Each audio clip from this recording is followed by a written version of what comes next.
Lütschnack von Fake News, aber das ist schon nichts Neues. Das gibt das früher auch all. Ich weiß noch eine Geschichte von einem Kumpel von mir, der kommt aus Hamburg, ist dort bei der Presse angestellt.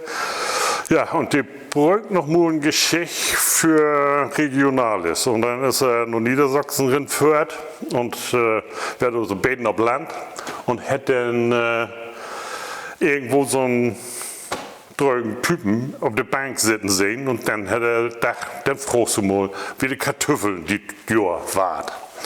Da hey dann anholen, hinter ihm und dann fragt er, sag mal, das Jahr, die Kartoffeln, die war doch gut, oder?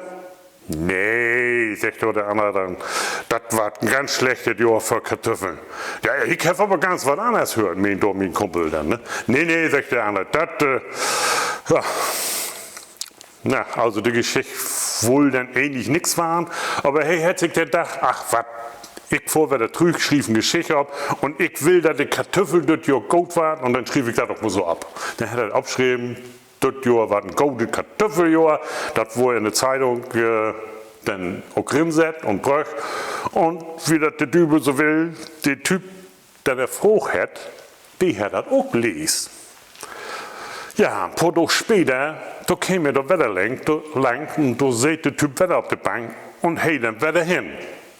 Da habt sie ein bisschen Schnack und dann meint der Typ da mit dem Motor, du musst schon entschuldigen, aber du hast recht, die Kartoffeln, die war doch was. Woher weißt du das denn, sagt er dann zu ihm. Ja, hast du das denn nicht in der Zeitung gelesen? Doch stund das doch bin. Das war's.